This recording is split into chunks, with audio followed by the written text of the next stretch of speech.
let's look at our mixed media collage part 2. So last time you saw me do my background and draw my coffee mug.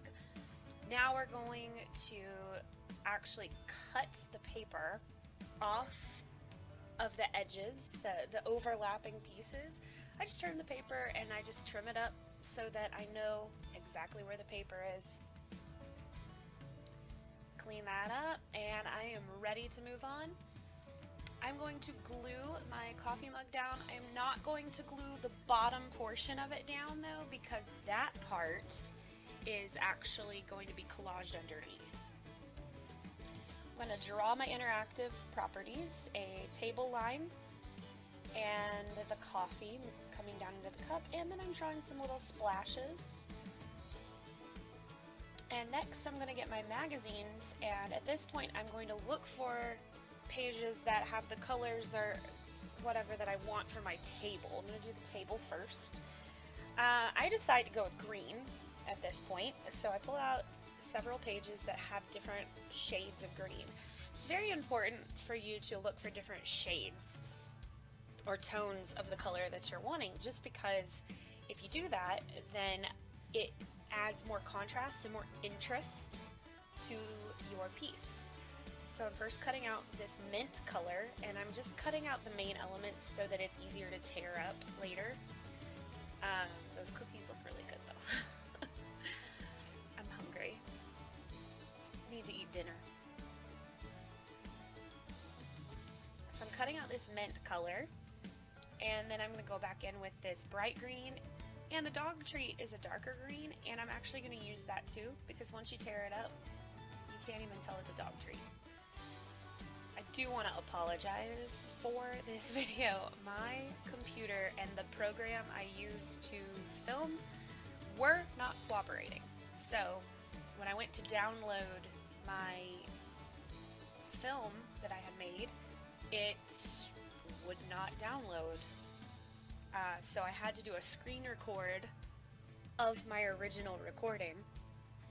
So that's why there's all this stuff on the screen, and it turned it upside down and I had to flip it, and it was just a mess. So this video is a mess, and I didn't know how bad it was going to be until I'd already finished the project.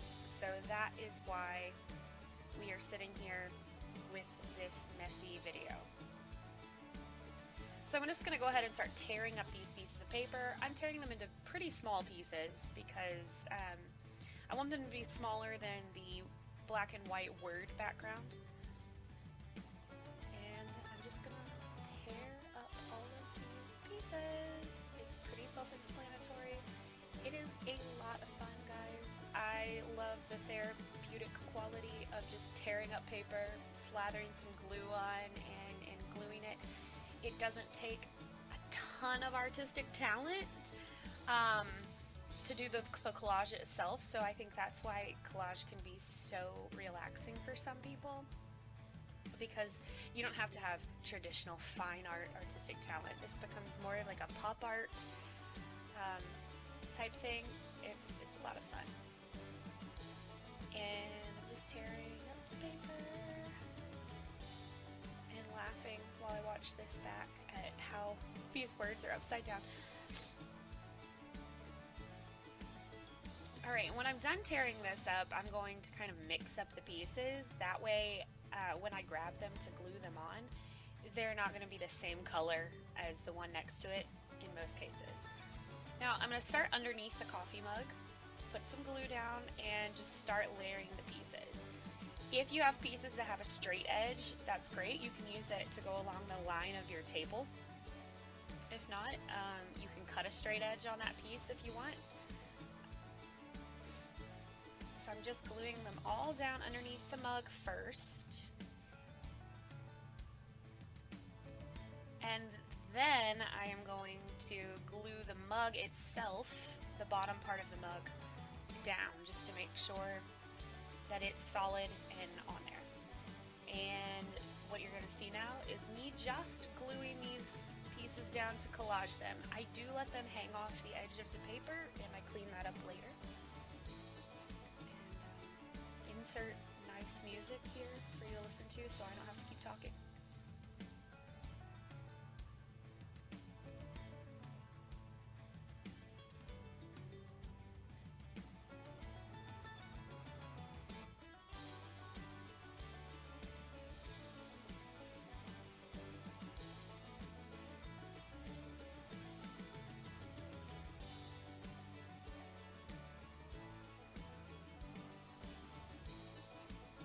said before, you can see how the difference in the colors adds variety. It adds contrast. It takes your eye, makes your eye move across the paper. So that's why it's important to use different colors. I tried to glue a piece on upside down. Wouldn't have looked very good.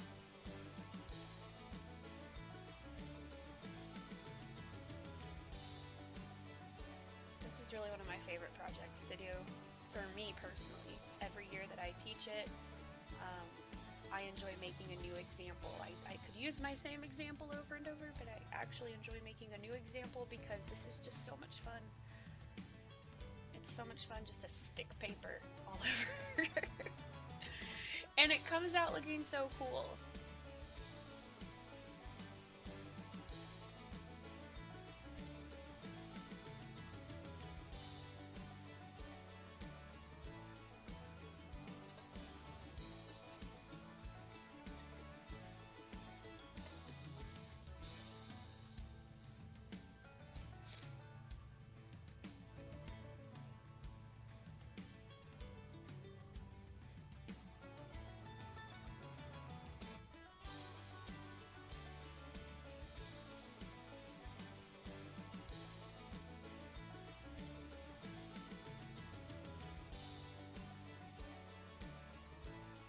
Don't be afraid if you're gluing to get the glue on top of the other pieces. It'll dry clear, so it should be fine if it gets on other things. Just try to grab it like any clumps. So you don't want clumps or blobs. So if you're using a glue stick and you're getting clumps, you want to smooth those out or get them off the paper. And if you're using the liquid glue, you really want to smooth out any blobs. You don't want blobs or clumps. We don't do blobby, clumpy artwork up in here.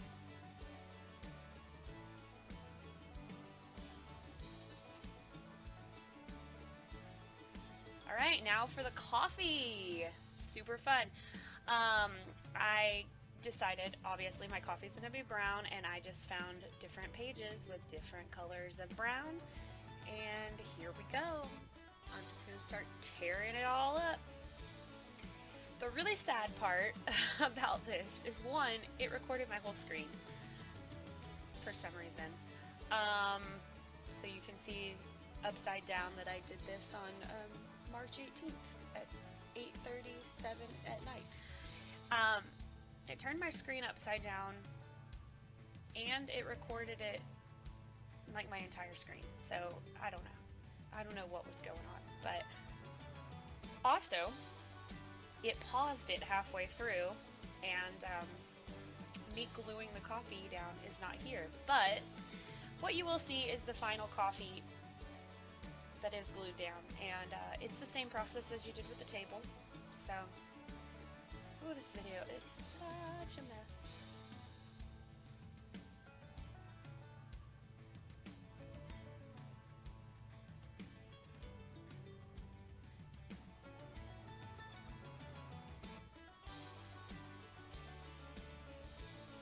Just tearing it all up, and I do have several different kinds of brown, more than I had the green. I found a lot more brown.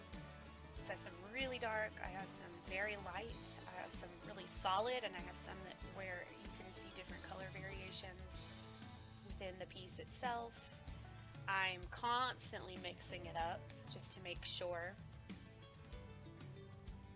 that it's all mixed, so when I glue it, it'll be very nice.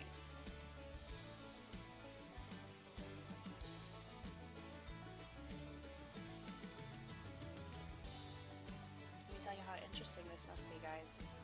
You just tearing paper up. But you may have a lot of leftover, and that's fine. You'd rather have more leftover than just not enough variation in color. I always also pull out a few sheets that I keep over to the side, just in case I need them later, like if I run out of pieces. I did not run out of pieces either time on this, so we're good.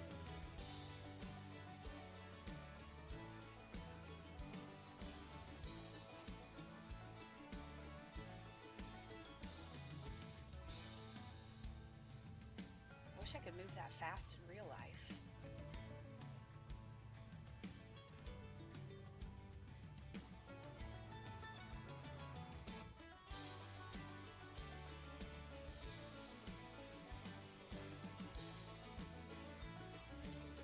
mix it up good. Push it over to the side. Now, it looks like I'm gluing my mug completely down, just making sure all of those edges are very well glued down. Guess I hadn't glued it completely down in the beginning. Oh look, the coffee is done. And I'm showing it to you. Yay. Okay, we're gonna seal it like we did with the background. We are going to pour glue all over it and smear it.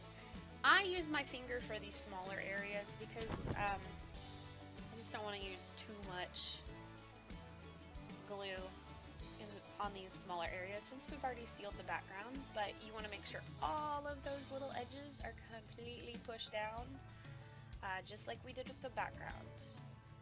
That way when you feel it, when it's dry, you don't want any of those edges to pop up and curl under your hand. I try not to get the glue on most of my actual drawing, but as you'll see, I do put it on the edges because I want those edges to be glued down really well. So it didn't mess up my drawing. I was worried it might, it didn't. So there I am gluing down all the edges of my little coffee mug. And alright. Oop, I found some edges on there. So I let it dry. I'm gonna let it dry. And here's the final product after I cut the edges off. Looks super awesome. Fun little thing you can frame and put in your house. You could put this one in your kitchen. But that's it, guys. Hope you enjoyed it.